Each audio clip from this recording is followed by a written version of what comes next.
Come back to me once you've acquainted yourself with the rest of our neighbors.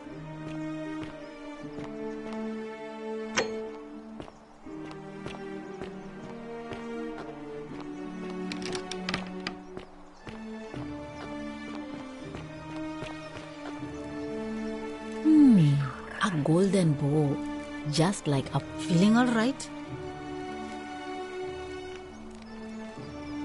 That's a shame. Thanks again for saving Yulia's life. Apollo smiles upon you.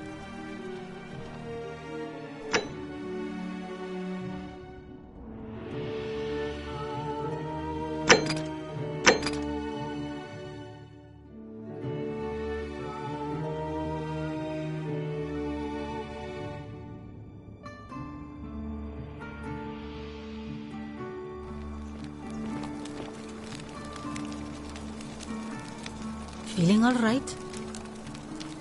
I'm Lucretia, and I'm going to be straight with you. I'm not a physician. This is Nevia's clinic. I've just been filling in ever since she disappeared. I'm tired and out of my depth and miserable all the time. But I'd rather take this on myself than let one of you lot mess it up.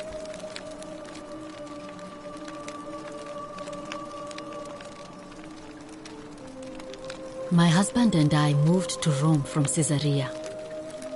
He embraced the Roman way more than I would have liked and turned into an awful philanderer.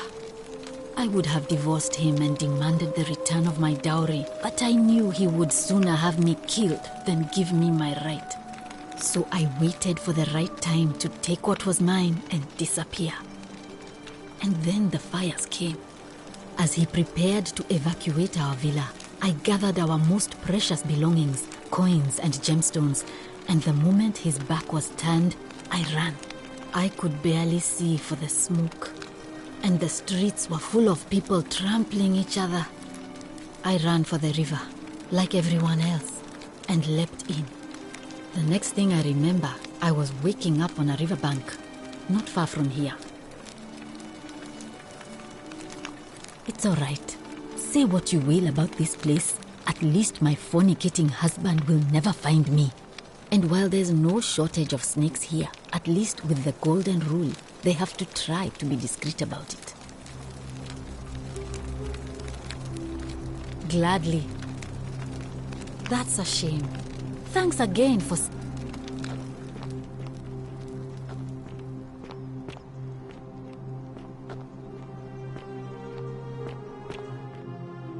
Keeping an eye on things, Horatius? As always, priestess. Any news about Scintilla, Navia, or Kabash?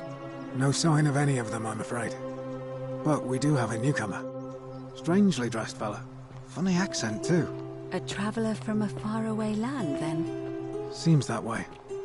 Then let's make sure he feels welcome, shall we? Of course, priestess. Ave again. Did you find what you need?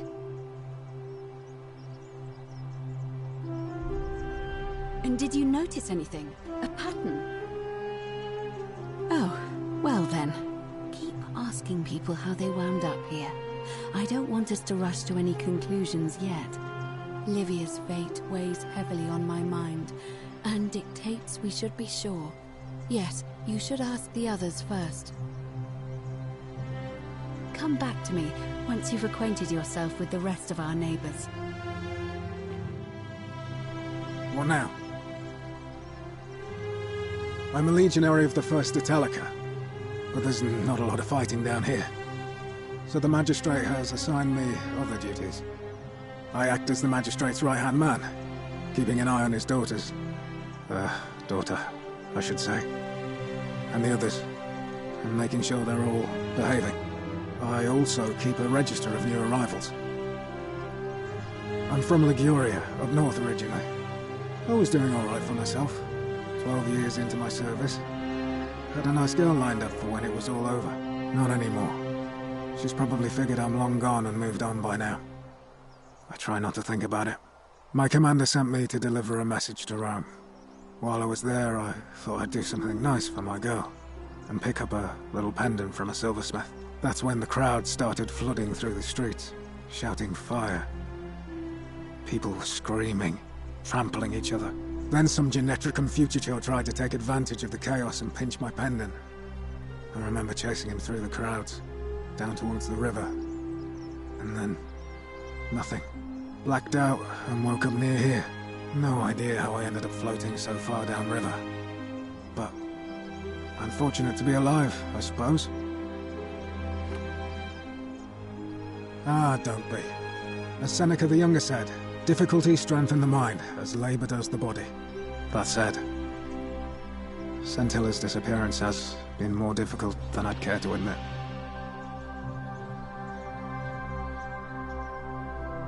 I don't see why not. Just make sure I get it back by tomorrow.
Of course.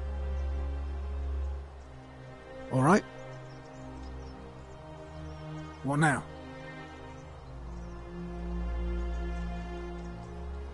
All right?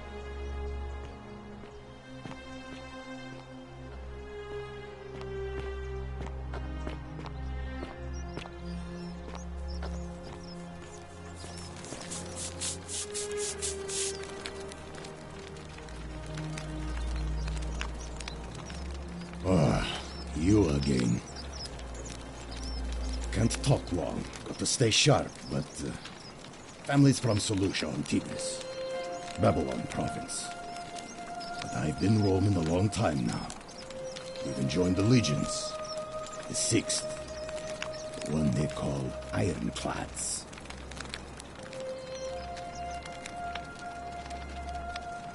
Because we're all in grave danger. Is it not obvious? The magistrate made me toss it in the chasm. Stupid. Going to have to improvise now. Not sure. I was fighting with the 6th against Parthians in the east.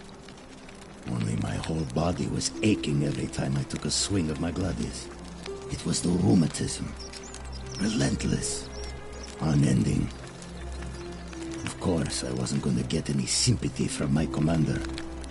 So I started thinking, what if, in the next battle, I just didn't try as hard, you know?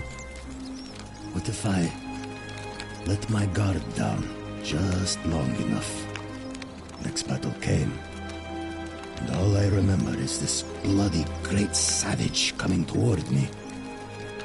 And I just loosened my grip, and then nothing. I woke up by the river. Some strange man in an eagle headdress had fished me out. Kamut Tabal, I think he called himself. Then I found this place, and that's it. That's all right. It just feels good to finally tell someone about it. Thanks for listening. See you around.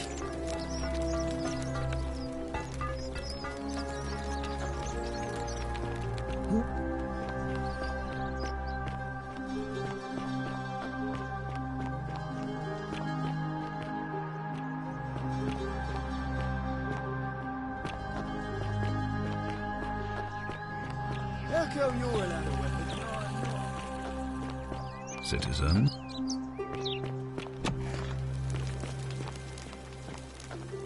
On your best behavior, I trust?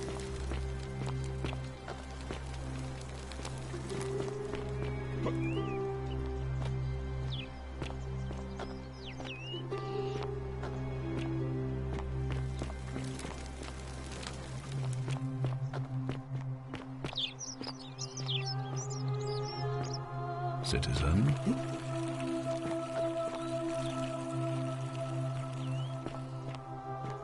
How come you're allowed a weapon and I'm not?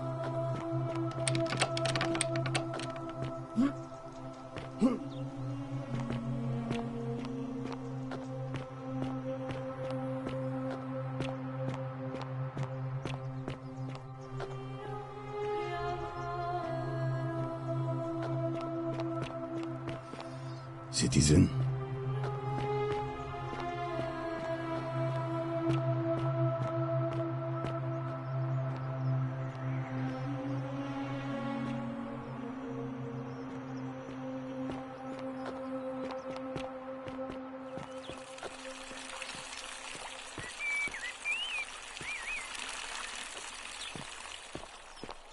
I hope you have a good reason for flouting my weapons ban.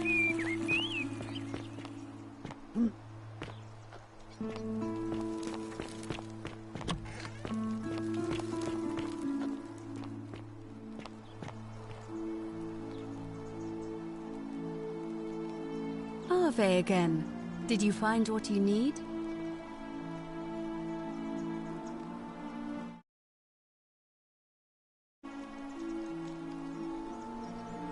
And did you notice anything? A pattern? Yes. I understand many of our friends were carried here by a river current. What else? There are definitely some common threads there. But I think we'll need at least a few to ensure we're not just seeing coincidences. Keep asking people how they wound up here. I don't want us to rush to any conclusions yet. Livia's fate weighs heavily on my mind.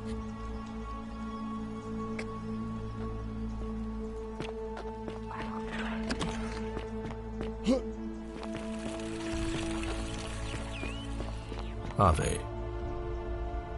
you've returned. Do you have any news about your investigation?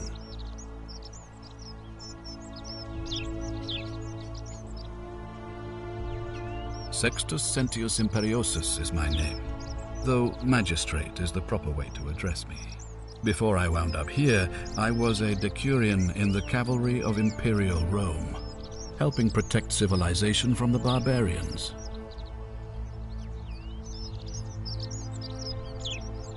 My men and I were at the Emporium in Rome as honor guard for a visiting dignitary arriving upriver by barge.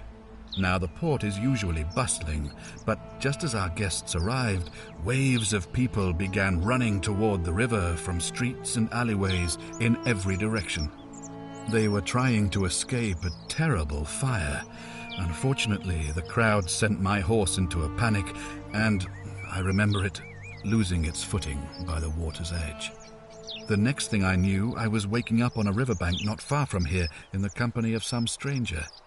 I went looking for my horse and discovered that lonely temple. You can probably figure out the rest. It's a cavalry officer. I had 30 men under my command. This was my uniform. As magistrate, I usually wear a toga, but today I may need to survive long enough to create the portal for you, so it seemed prudent. I was elected 7 months ago, uncontested because of my command experience. Since then, there's been growing agitation for another election. They're supposed to be annual, but I agreed to hold it sooner, hoping it would placate my constituents. Unfortunately, it just seems to have emboldened certain elements instead. Very well. Of course, what is it? Why then did you say... It doesn't matter. It looks like you'll have to continue your investigation. Thank you. I'll be waiting here for news.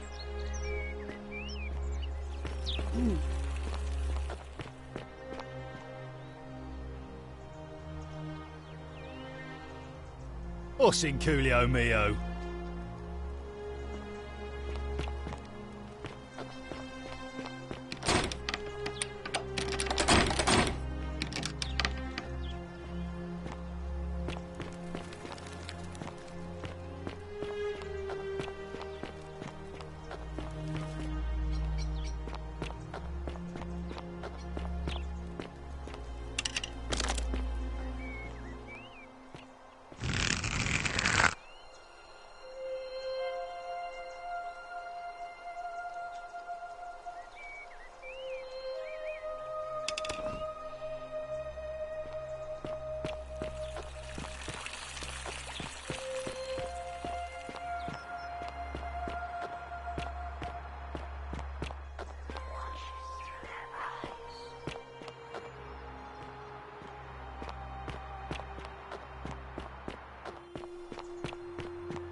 Citizen.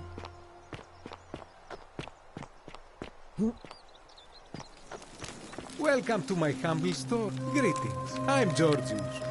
It gladdens me to see another foreigner in our midst.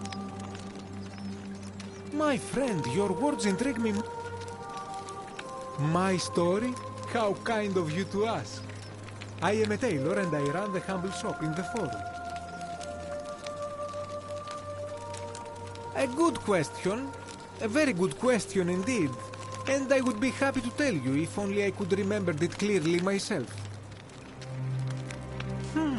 I remember I had just been to Rome to sell an extraordinary selection of wares, and drowning in coin, I decided to celebrate my success.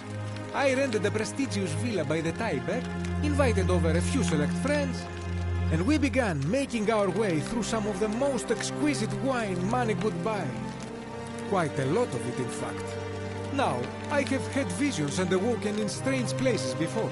I have even found myself naked in the desert sands more than once, but none of that compares to this. This time, I remember people screaming, then falling into a void as empty as time before creation, gasping for air, and then nothing. When I regained my faculties, I was lying naked by the banks of the Tiber, gods know how many miles from my villa. Indeed. I'm lucky I was carrying a little extra weight. I believe it kept me afloat. In any case, it seems I'd been rescued and resuscitated by a benevolent stranger. I went to find firewood for his campfire, stumbled across a cave, and discovered that trapdoor temple. And here I am.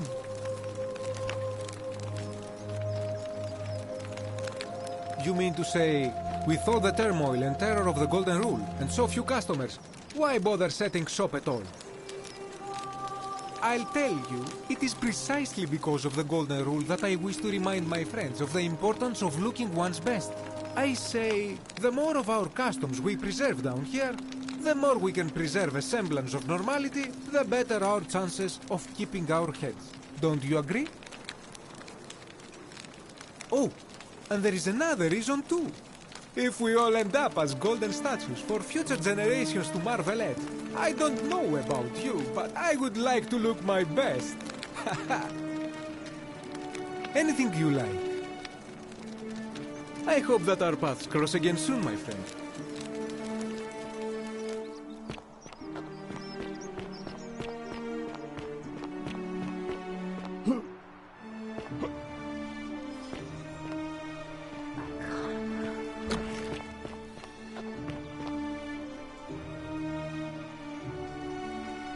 Ave again.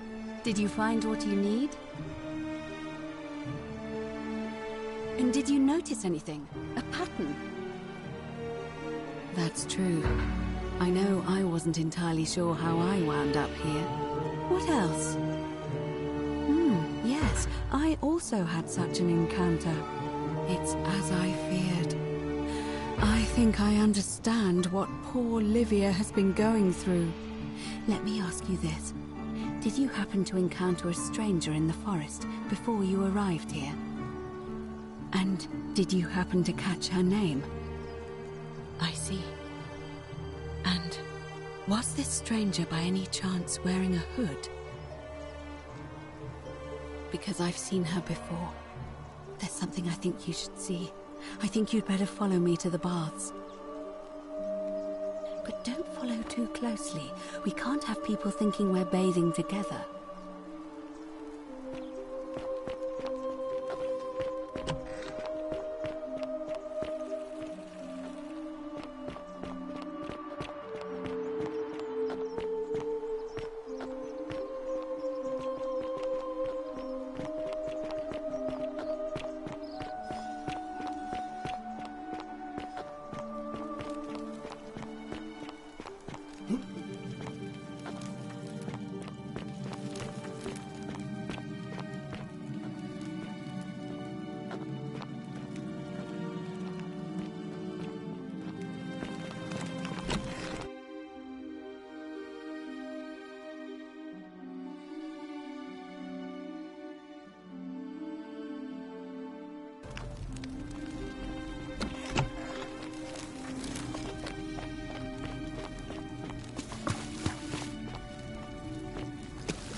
You're here. You were asking how I knew the young woman you met by the river was wearing a hood. Here, look down at the bottom of the baths. It's a little hard to make out in this light. If only we could see. Oh, what a marvelous lamp. But do you see it? Somebody waking up by a river in a forest to find a hooded figure with a coin. It's just as you described it. Only, I think I know who that stranger is. Charon, the ferryman of the dead. Charon, who, in exchange for the right coin, helps the souls of the newly deceased cross the Styx, the river that separates the land of the living from the land of the dead. When I dragged you out of the river, I thought you were never gonna wake up. I checked your pockets for ID, but all I found was some loose change. Feels like I've spent my whole life in a dead-end job with an endless commute. I'm so sorry, my friend. I'm so sorry. I take it you know what this means. I'm afraid so. It's all starting to make sense. All these people whose last memory was running from the fires toward the river. It seems none of them escaped with their lives after all. Perhaps we should be grateful they don't remember their final moments. It also tells us that the Golden Rule is the work of Pluto, the god of the underworld, and why his epithet has always been Father of Riches. I know it's a lot to take in, and you look as if you have questions, so I'll try to answer them if I can. That was my first thought too. In the old stories, the underworld was where the souls of the deceased were taken. But it was also possible for the living to reach it without dying, if they were particularly fearless. So I'm afraid I don't know. Oh, I'm sorry. I keep forgetting you're not from here. If you were Roman, or even Greek, you would know these stories. Each of them is slightly different, whether the storyteller was Plato, Homer, Virgil, or Ovid. But they always involved the souls of the dead meeting a grim ferryman named Charon on the bank of a river. It was said that he'd help the new arrival cross only if they could pay him with a coin, an obol. That's why it was once our custom to bury our loved ones with a coin in their mouths. Charon's obol, we called it. Of course, an obol was a kind of Greek coin, because we inherited this knowledge from the Greeks. To be fair, the ferryman isn't exactly as the poets described, and he, she, they seem to appear to different people in different guises. You say you saw a young woman with a hood, and I once heard Kabash mention a stranger in a ram headdress named Kerti, and Rufius described meeting a stranger named Kamut Tabal wearing an eagle headdress. But whatever form this stranger took, they were always wearing a hood of some sort, and their name always began with a K sound. I suspect the only way you'll solve this riddle is if your paths cross again. Good question. Let's see. In the stories, Charon would always require a coin as payment for passage across the river, but that never made any sense to me. What does an ancient immortal being need with coins? In our case, it seems Charon didn't take the coins we had. He or she merely checked we had one in our possession. So, maybe there's something special about the coins each of us had on us. That might explain why we wound up here, but so many others did not. No. I mean, I had my suspicions, especially after Livia's ramblings, but I would never have figured it out without your help, I promise you. Now that we know where we are, we have to figure out what to do about it, if we don't want to be cast into gold for eternity. We don't have much to go on, except the old stories. I remember 4 in particular about heroes in the underworld. Hercules, the demigod and son of Jupiter, Orpheus, a Thracian poet, Sisyphus, a king of Ephyra, and Aeneas, a Trojan hero. Hercules was able to leave the underworld because he cowed its god with his strength. Sisyphus and Orpheus both relied on their wits instead. They persuaded the goddess of the underworld, Proserpina, to help them escape. And finally, Aeneas was able to escape with the help of a spirit guide, who led him through a secret gate. So it seems you have 2 options: to confront the god of the underworld head-on, or find a way to escape with the help of Proserpina or some other guide.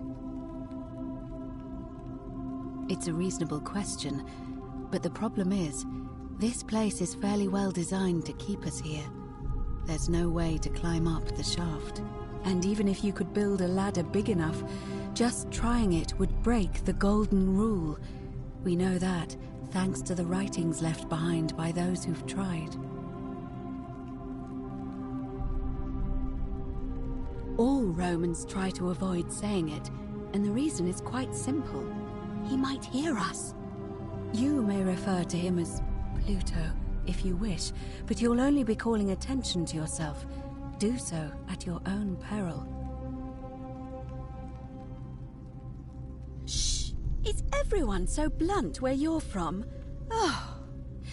That option would be the boldest, but also the only way to learn the truth about the Golden Rule, and maybe even put an end to it. As I said, Hercules managed to overpower the god of the underworld, but he was a demigod. Forgive my candor, but you are no Hercules.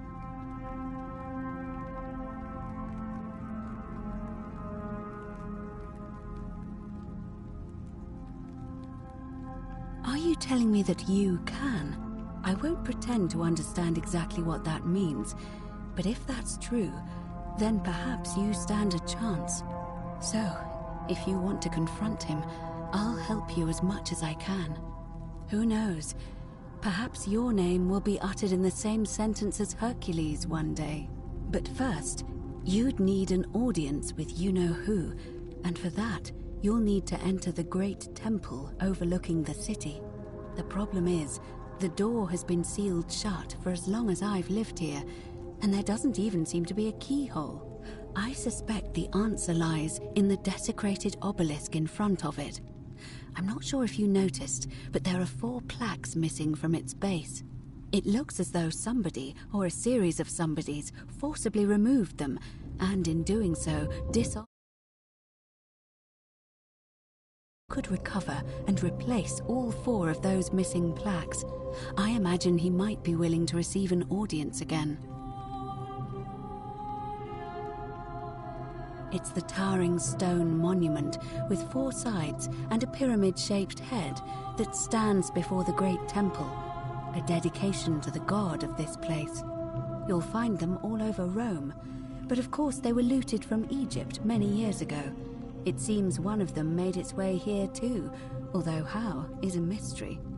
However, this one is unusual in that each of the 4 sides is decorated in a different style: Roman, Greek, Egyptian, and another I don't recognize. That means you'll need to recover 4 different plaques: Roman, Greek, Egyptian, and a 4th, a mystery plaque. Good question. To answer that, we first need to ask who would have defaced the obelisk in the first place. It would have had the god's name engraved into it, so it may be that whoever desecrated it wanted that name to be forgotten. And there's only one group of people I know of who might want to do that. There's a cult in Rome that often argued there is only one true god. Theirs, of course. They've been known to start fires, as well as deface religious monuments whose existence challenged their beliefs. If I were you, I'd go looking for them. Of course, they've all been in hiding since the fire last year, so finding them won't be easy. But I did hear a rumor they have a secret shrine somewhere in the city. Perhaps, if you could find that, you might be able to recover the Roman plaque. I don't know. But perhaps you should begin your search with the local Greek fellow, Georgius. His store is in the Forum. Perhaps Kabash, our Egyptian resident, would be able to tell us. Unfortunately, he disappeared weeks ago. But I did hear Aurelia is peddling rumors about him at the tavern, so perhaps you could talk to her, or just take a look in his room. I'm afraid you're on your own with that one, but perhaps finding the other 3 will illuminate the way.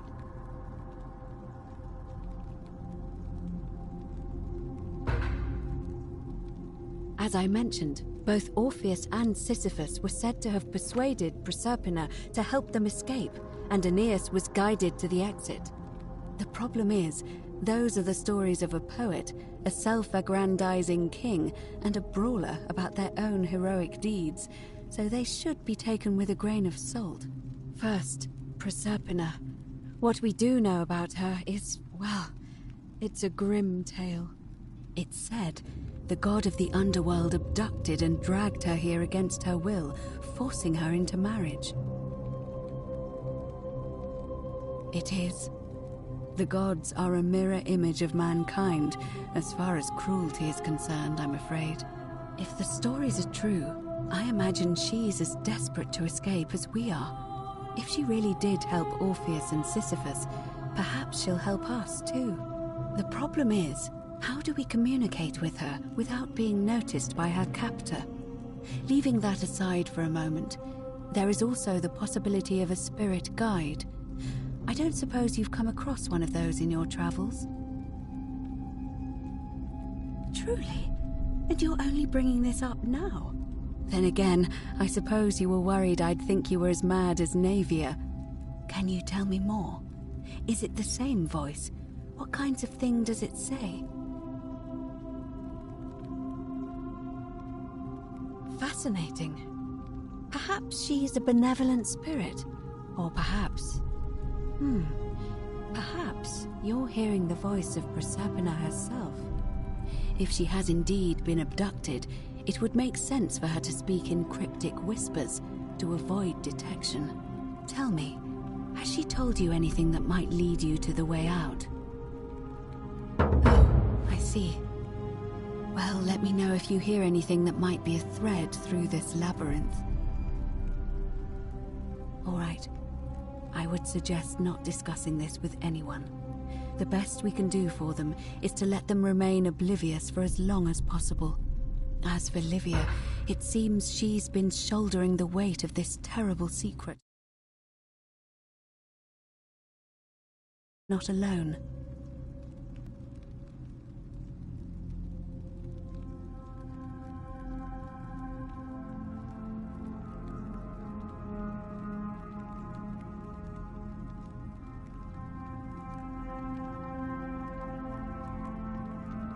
In any case, time is of the essence, so you'd best begin.